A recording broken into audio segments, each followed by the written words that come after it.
How are you? Sorry, I was looking to see. I'm waiting to hear the car rushing to get here. So, No rush. Be safe, and we'll cherish our time alone with you until he arrives. yeah, well, we hope he arrives. He was rushing out like a crazy man, but I know how that goes. Don't worry about it. So Melanie, it looks gorgeous behind you. Let's start by introduce yourself. And I'm always curious how people got into the wine business. Some people were born into it. Some people knew about that they wanted to do it when they were little, and some kind of fell into it. So, what's your story? well, my personal story, not my husband, or you mean the winery? Well, you for now, because it's you. Okay, all right. Well, my personal story is prior to meeting my husband, for fun. I used to sell pharmaceuticals when I lived in the United States. I was living in Hawaii and I was selling pharmaceuticals. And to be honest, it was something that wasn't my passion. It was a good living and it took care of me, but I would say it didn't feed my soul. So for a hobby, I would study wine. I would take like sommelier classes, whatever it was around the wine world. I would try to attend events and things like that. So it was more of a hobby to get my mind off of the work that I didn't want to do. And so I had a basic knowledge of wine prior to moving here. I think at that time I studied more about the other regions outside of Spain. Of course, I had studied Spain as part of that, but and now I feel like coming here, I know more inside the winery, and we do a lot of tastings, trying to keep ourselves open-minded. We try to travel as much as we can to other regions and things like that. But I feel like now I'm so focused where I am that I kind of miss that studying the the rest of the wine world for as a hobby. So Sure. yeah, Do you know? but and then Do you know? excuse me. You know Chuck Furuya in Ohio, in Hawaii? Yeah, yeah, of course, of course. I just found out, a friend told me, I hadn't heard it from him. Apparently, he just retired Oh, good a for few him. weeks ago. Well, Art. so it's funny. Everybody, I think, evolves when you're starting into the wine world. And when I really started getting used, going in, and I would always go to Chuck's restaurant because everybody in Hawaii loved him and they always respected him and whatnot. And he would probably laugh to see how I've evolved because at that point when I first started drinking wine, I wanted the big, bold, maybe not oaky, but the big wines. And now I can't drink half the things that I used to drink. And he probably, when I first came in, he probably thought, this girl in the wine world, oh God, So, how did you Spain? Okay, so how I got to Spain was I'll try to make the story short. I met my husband in a layover in Madrid. It wasn't in the airport. We were in a restaurant, and he didn't speak Spanish, and I didn't, or he didn't speak English, and I didn't speak Spanish.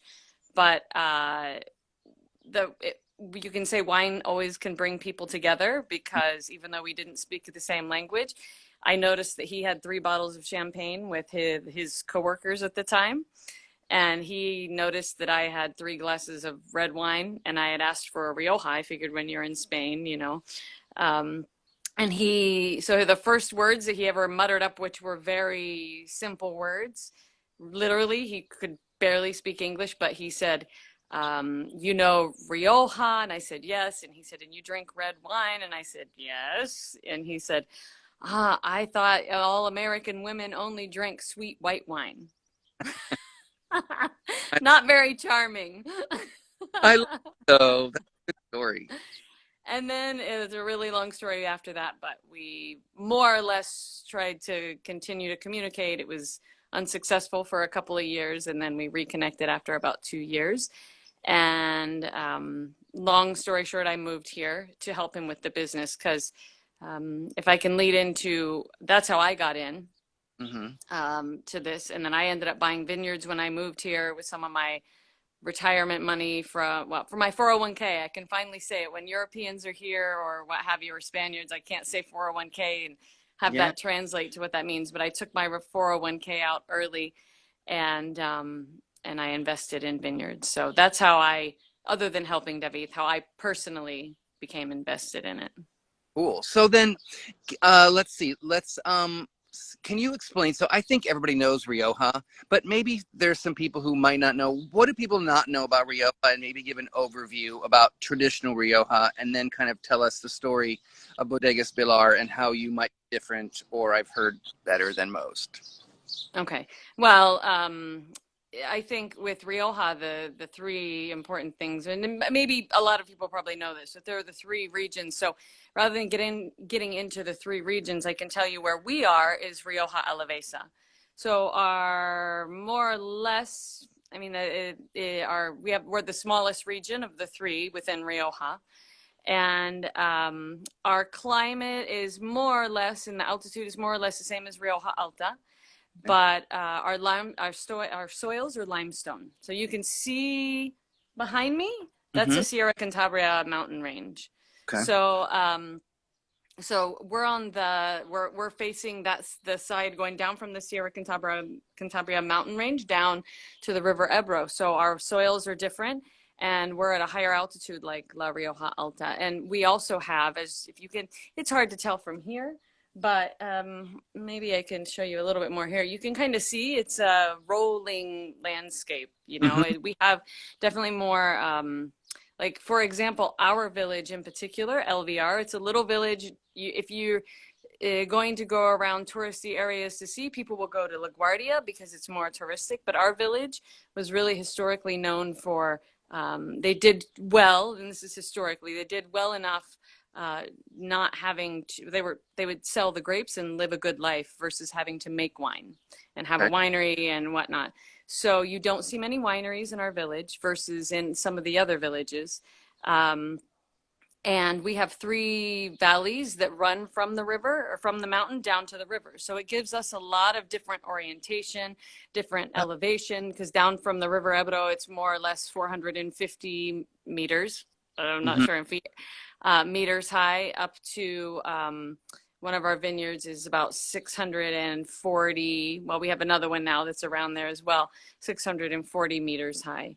So, you know, there's just a lot of variation in the orientation, and we have a lot of old vines here as well. Okay. So what's the story of the estate of Bodegas Bhilar? How old is it? Did you guys I don't you have to tell me from the beginning for Sure, everybody. sure. Well, so David, my husband, is from this village, LVR, and he came from a vine growing family. So he he'll tell funny stories when he's in the mood about how when he was young, that he, you know, he would go out, he's Spaniard, he would go out partying all night, but it was expected that at 6 in the morning or whatever, he said sometimes he didn't sleep. He would come home and he would have to work in the vineyard. I mean, there's no money involved. It was just taking care of the vineyards. And you'd have to work all day, go home, take a nap, and then, you know, sometimes work in the afternoon as well, just to help his uncle in the vineyards. But he came from a very humble family. He had to sell a lot of his vineyards when his parents got divorced and he was young. So he really only started with 1 hectare, but his background was really viticulture. And he, from there, went and studied winemaking. So he went away, went to school to learn the winemaking side because he really came from the vineyard side. And then in 1999, he took over the vineyard, even though I say 1 hectare, it's a little less than 1 hectare, and it wasn't all in one Okay. vineyard, not 1 hectare, one vineyard. You know, there are little plots all around. He took over that. He also purchased, over time, he purchased 2 hectares from his aunt. And so he started back then.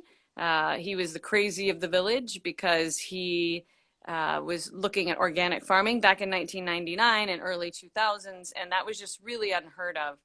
And then he got even crazier by trying to add a little biodynamic farming in there as well as he started to learn more about it. He just felt the initial switch to organic, while he liked it, he felt like they maybe needed a little extra help. So he started to do like 500 elements, things like this, in the vineyards as well. And then so he released the first wine, I think, in 2003. Okay. Fincas was the first wine he ever made. And then from, as he says, the more time he actually spent in individual vineyards and whatnot, he learned different characteristics about them, and he started to make single vineyards from there. And then the winery, so he was always renting space or consulting for other wineries, Okay. but the winery here physically where we are, so we live, or this, I meant the terrace of our house, but we live right next to the winery. Okay. So we built that, well, the construction was finished. We did our first harvest here in 2016. Okay. So he's been making wine for a while, but to have everything under his control and everything, it's been since 2016. Wow. So I have heard some people that I've talked to, you're their favorite Rioja. So what makes you stand out? What do you guys do different from your neighbors? Just about everything. Oh, and I'm sorry, one of your questions was a traditional Rioja. So we don't follow really any of those traditional rules. So I kind of will go back to your question, and I'm sure you know this, but the traditional Rioja, in my personal opinion, I'm sure David would agree, there was a lot of, well, and it's true, there's a lot of blending. The history of Rioja was always blending from the different area, depending on the year. And a lot of the history of Rioja was also about the work in the winery. So how long you age in barrel and what size barrel you use, and is it new, and, you know, all that stuff. Well, David, when he started with his project, he wasn't, like I said, he went organic, started to learn about biodynamics, implemented biodynamics. And when it came to making the wine, he respected more, you know, like Mosel and Burgundy, where they really respect the land, and they look at every individual parcel, or they look at, you know, what that vineyard is trying to express, and then he tries to express that in his wine. So he never followed the Crianza Reserva or Gran Reserva system. He always felt like he would do what was best for the vineyard versus what someone is telling him he needs to age the wine in. Plus, he never fell into the Crianza Reserva or Gran Reserva system. While our wines have aged, some of them would be considered Reserva, or some of them maybe even Gran Reserva. That's not the issue. We often use 500-liter barrels. And if you're going to be in that classification system, you have to use the 225 or 227 barrica to get within that. So he didn't follow that. What else did he's always just, to me, he's always just been one to have his own ideas and not really a follower. He's very stubborn, and when he wants something. So that's why initially we're selling a little bit more now in Spain, but his history was always exporting the wine, because Spain wasn't ready for that at the time. Now you see it a little bit more. You see producers that are doing this, and it's great for the region. But at that time, you know, I still remember when I first moved here, you'd walk into a bar and it was, what do you want? Crianza Reserva or Gran Reserva? There was nothing about producers. It was so, you know, the market just wasn't, I don't think, ready for him here in Spain. But now, of course, it's great. It's a wonderful market, the Spanish wine that are being produced now. Not even just in Rioja, all over. Yeah, sure. So I always find that people like David that were very forward thinking, finally everybody else catches up to them. But I'm sure he's not stopped being adventurous and forward thinking. So aside from organic and biodynamic, I'm throwing this kind of question at you. What is he doing that now that other people think he's a little bit crazy for? And you too. Well, yeah, no, I'm going to plug this in so I don't lose you again. So one of the things, for example, is, well, and this is something that he's always done, but now you're seeing it a lot more. And again, I think it's a good thing. In 1999, when he took over the one vineyard from his uncle, he replanted it with Graciano by hand and everything. And at that time, that was another thing. People were saying, why are you planting Graciano here in LVR? Graciano is a grape that traditionally was grown in Rioja Baja. It's a long ripening grape. You know, it needs more of the warmer area. I mean, there's Contino that has, of course, a really great Graciano, and that's in a warmer area. It's in an area right around the River Ebro. So it's a great area for that. But when you go north just a little bit up towards LVR, they thought he was crazy to do that. Now, whenever we plant a new vineyard, primarily it's Graciano. We don't plant Tempranillo anymore in our vineyards. That's crazy and fascinating. Well, and we plant Garnacha as well. And then white. We love, the history of Rioja also involved a lot of white wine, and I think it's something that's been so lost. So, well, not lost. There still are some, but people don't think of Rioja as a white. So we often plant when we blend white into our reds as well. Maybe that's something that you could say is also different that he's always done. But just to, we also plant a lot of white grapes in our vineyards. What whites are you using? Well, Viura, with the whites, we do more the Viura, Garnacha Blanca, the traditional. Yeah, I mean, you can plant now Sauvignon Blanc, but that's not really our thing. So is the new grapes that you're planting, is that more from seeing climate change or just seeing that your particular plots of land are better for that? Or what's the reasoning behind that? I think a lot of it is climate change. I think the future is probably going to be with different varietals. And so David's philosophy is to think of the future, not only of our wines, but, we want to hopefully we'll be able to hand something down to our kids that's meaningful, that, not only the farming, but something that they'll be able to produce a quality product, in the future and not have to start from zero. So Beth told me that you're working to be very self-sufficient on I'm going to say farm because you're planting more things than just grapes. Can you tell me about that? Well, I mean, I think really deep, if you saw us, you wouldn't think we're hippies, but sometimes I think, at least myself, I'm like, we really are kind of these weird, you don't ever, like on the outside, no, but these weird hippies. We have like our huge, and his father helps take care of it, but we have our huge garden here. We have chickens. We're going to have geese soon. We would have more animals if we could. Right now, we just don't have the land for that. We have olive trees, so we probably won't commercialize it, but eventually we'll make our own olive oil. But like I said, I at least don't want to sell it, maybe for visitors in the winery, but and what else we have, we're 100% solar power, the Wow. winery. Because when we constructed it, we were looking at the cost, and truly to do things really well environmentally, oftentimes it means you're going to incur a higher cost. But we were looking at the options of going 100% solar, going partial solar, and then we decided we'd go 100% solar and then not connect to the grid. Because in Spain, when you connect to the electricity grid, well, first of all, we would have to pay the extensions to connect, and we're out in the middle of vineyards, as you can maybe see. Mm-hmm. So that would be expensive in and of itself. So for us, looking at those factors, we just said it's perfect. We'll be off the grid. We'll be 100% generated by solar power. We have battery backups.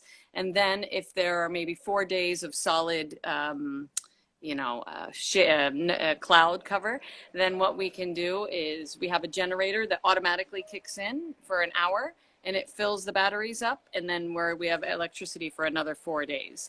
So we really, and everything that we do, we just really try to, when we can, to think about the future and about what we're leaving our kids in a broad sense, and then in a micro sense. So I think that's really important to really, everything you do is for the next generation. So it's nice to hear you say that, actually. And you have bees? We have what? Bees? Bees. Yes, I forgot to mention our bees. Yes, we have bees as well. Yeah, we do. That's been an interesting little challenge for us. We don't need bees for the vineyard. That's something that we haven't harvested any honey yet. We'll probably not be very aggressive with that. It's just something that we feel it's important to do, and it's kind of been a fun learning experience. And I think in the future it'll be something fun for the kids. I think so much of our life now, our modern life, we forget about nature, and so I kind of want my kids to grow on that kind of stuff at a young age, to be outside and appreciate getting dirty, And here he is. He's probably a little stressed right now. I'll move over here. Hi, David. Hi. Hello. We're doing okay. Catch your breath and relax, and we'll give you some time to collect your thoughts. Where have you been? We just planted a new vineyard, and we need to fix the entrance with the constructor.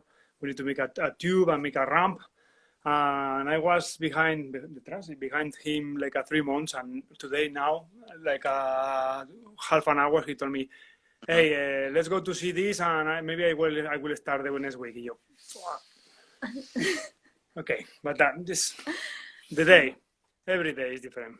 Every day is different. I was in the Loire Valley last summer and had an appointment with somebody, and like there was a power outage and he had to go run and fix something. So I get what it's like. One of the questions I have for you is again, your winery it's not temperature controlled and you don't have stainless steel, just natural materials like concrete and wood. Can you talk about the reasoning of why you built it that way and what that does for the wine? The easy answer is why not? Like, first of all, when I designed the winery, when I found the parcel, when I want to do it, after 20 years working in different areas and different wineries, I know more or less what I want. We work with solar panels. We try to don't waste energy, okay? We are in Spain, but we are in the north of Spain, and the sun is during the spring, during the autumn, during the winter is limited, but during the summer not. And no makes sense to put systems to refrigerate and cool. You try to collaborate with the nature. It's fine. The winery is north-south orientation. We have a door in the north, we have another door in the south. And you open in the mornings or during the nights, and the cold system is natural. Is not, you don't need other system. You close very well during the day, during the hot, and it's fine. It's not exactly, but the difference between winter and summer is not so big. So and also, I think for the wines, it's not bad. These 3 or 4 different grades of difference is very good for the. It's not big, but it's good for the evolution. And about the stainless steel is death. So it's a death material. It's very easy and very nice to work with them because it's clean and you can control. If you control the temperature, it's easier to control the temperature. But it's a steel material. The concrete and the oak always give you something. Microoxygenation, the wood is can you flavors, evolution. It's more or less for philosophy. Not because I don't like the stainless steel, because the oak and the concrete is more expensive than the stainless steel. But how does that translate into the taste? Does that contribute anything to the taste, do you think? The good, yes, of course.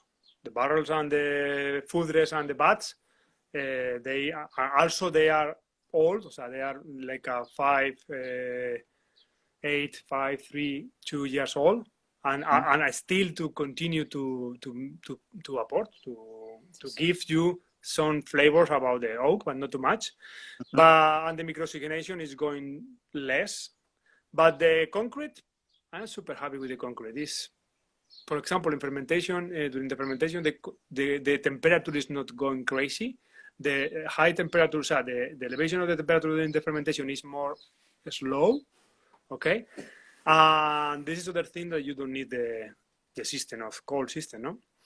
The concrete also, when you finish the wine after the aging, you put there, and the wine maintain in the same characteristics like during years. If I have more time, probably I keep my wines other 1 year or 2 years in the concrete before to go to the bottle. Cool, thank you. Okay, so I have Melanie sort of told us this already, but there's probably a whole new audience after 15-20 minutes. The whole people watching are different. So can you tell us again all of the grapes that you grow and the different wines that you make?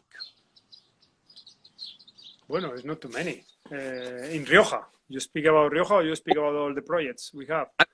Rioja first, and then your other projects. Here we work with the authorized. This festival, authorized and not, but they are planted during a lot of years. Tempranillo is the mostly probably 70%. Okay. We have maybe 15% in reds. Speaking about reds, 15-20% of Raciano. And the rest is Atypica Garnacha. And with the whites, we have Viura, the same, more or less the same quantity like Tempranillo, 70%. And also It's more variety in whites because we have Garnacha Blanca, Malvasia Riojana, no Malvasia Canaria, que is different. Cayetana Blanca, Palomino, there's a lot of different grapes.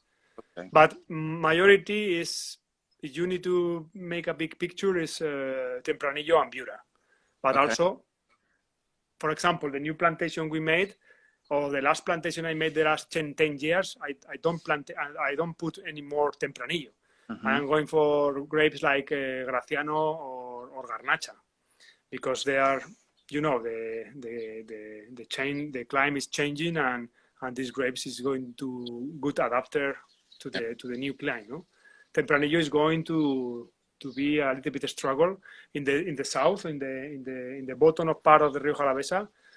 The people start to harvest in September, and this is no good. Can you remind us the appellation laws of what the blend must be for Rioja, and would you make a Graciano single varietal wine? Bueno, it's the blend. Yeah, no, you can do any, right? For the... Es que it depends the vineyard. Es que it's not... No, he said the DOC. Is there rules of a blend? The rules. No, it's no rules. O sea, the rules. In DOC is Tempranillo, Mazuelo, or Cariñán, Graciano Garnacha in reds, okay? And, bueno, also the Maturana Tinta is a new one. And in whites is Viura, Garnacha Blanca, Malvasia, and 5-6 years ago, they authorized Chardonnay, Verdejo, Sauvignon Blanc, and Tempranillo Blanco. They did for me all these four the last four is a bullshit. This is the rules of the appellation of Rioja. Okay? Yeah. But So also would you ever Graciano single grape wine? Sí, the Graciano single, o sea, the single vineyard is a project that is Lágrimas de Vilar, or Lágrimas de, is the unique young wine that don't go to oak, that I make, because I want the people to know the grape, pure grape, young wine, fermented in concrete and stayed in concrete until bottle. But also I make other Lágrimas de Vilar, for example, with Garnacha in Navarra, or because it's traditional grape from Garnacha, or I made in the past with Bobal, it's from Requena, not now, but it's like I try to work with indigenous grapes from Spain, but with no makeup, no aging. It's like to try to, and also they usually are with the young grapes, with the young vine. Sorry, grapes is not young. Yeah. And then I think you both have other projects, right? Melanie has the struggling vines, and you make wine elsewhere also. Melanie has her own project. Yes, it's a struggling vine because she's crazy, and she bought vineyards in Rioja Alavesa. Okay. And here the land is one of the probably two more expensive. You don't have enough battery? I plugged it in. Yeah, but I don't want to be here in the house. Oh, Sorry, okay. we are discussing. Because we are close to the sun and it's very hot today here. Okay, yeah, make yourselves be comfortable. Thank you. So go ahead. Sorry. No, she is crazy, and she bought land in here in Rioja Alavesa, and I told her like if you buy land for the prices we have here, you need to start to make wine and sell wine, because if not, you never come back the money from your investment. And also, she's a viticulture now, and she's going to make a decent project. He makes the wine, so he can't really say anything negative about it, you know? Good. There are some recent laws for appellations in Rioja, right? Can you explain that a little bit, and does that make it easier or harder for you? Or The what? Sorry, say again? the new appellation laws? Yeah, bueno, you know, Rioja is huge. Yeah. We are speaking about the 65,000 hectares. It's a big appellation. It's more than 510 million bottles per year. Can you imagine? Okay, and it's divided always traditionally before the appellation born, like 100 years ago. Before that, still have three different areas. It's Rioja Alavesa, la Sierra, lo que es la Sierra, son Sierra Navarra, Rioja Alta, and Rioja Baja. This is always the same thing. Now with the new rules, we are fighting with the big groups. Like we believe in the, you cannot put all Riojas with the same rule like Crianza, Gran Reserva, and Reserva and Gran Reserva to make sure your wines, how much time have to be in the winery, in the barrel. This is very stupid for my opinion. In my opinion, no, I always speaking about my opinion, and we always want to, me and other producers, to have the rules like in other countries. In other countries, no, around all the world. Like believing in the sub areas, village, Grand Cruz and Premier Cruz, so Premier Cruz and Grand Cruz. This is like we have to divide it, but this is big, and the big interest. You know, the 75% of the production of Rioja is only for 40 wineries. Wow. So we are speaking about the 40 wineries control all the liquid in here. Mm-hmm. Of course, they are not in the top rates, and you can never probably you only can see them in the supermarkets, no. And this is like we are not represented or satisfied, because how can you competition? One people don't know about Rioja, go to the supermarket and can be a wine from $10 from Rioja and other wine from $150 from Rioja with the same back label. The people doesn't understand. The people don't understand what happened here. Mm-hmm. Okay, it's like because it's not this classification. We need to now with the new rules, like vino the zona, but the zona always existed before. Vino de municipio. Now we can put in the label like this wine is from El Villar, for example, or from La Guardia, or from one town. It's like a village wine. And now the new figure, the new position of the viñedo singular. Viñedo singular is very hard. It's very easy to have a viñedo singular. You only have to have a vineyard with more than 35 years old. 35 years old in this country is like a baby. Yeah. Okay. Festival. We have vines with more than 100 years old. We have more than 60% vines with more than 60, 70 years old, and healthy and with balance and with good productions. Okay. But for the viñedo singular, you need to make like a study and to demonstrate to the ministry like this vineyard is different or is good, and they give you this viñedo singular. Yeah, you have to go with a second taste, like for more quality. But I don't like it. I am jealous from Bierzo or Priorato. They're going for the new rules from the like in Burgundy or in Germany or Italy, but not here. Here is a little bit more difficult. Cool. Makes sense? Yeah, Sorry, my English is going worse and worse every day. Totally fine. So we're past the half-hour mark, so I'm going to let you go, and thank you for everything. But do you want to say anything, or Melanie, to end the conversation? No, thank you for having us. That's it. I'm so sorry for don't be starting in point, but it's like here is 4 o'clock and it's crazy now. Oh, and I do want to clarify one thing. You had asked about the because I don't think you were aware. We do make a single. We make 100% Graciano. Oh, you do? Young. Okay. Yes. Awesome. So he was explaining it, assuming you knew, but I could tell by the way you asked the question you didn't know. We make it's the only young wine that we make here. That's one that he was saying. It spends time in concrete, so it's 100% Graciano, and it's called Bodegas Bhilar Graciano. Right, gotcha. Okay, so great to talk to you guys and meet you. This was fun, and I kind of liked the first half with Melanie, the second half with David, so it worked out really well. Thank you for your time. Perfect. Thank you very much. you. Bye.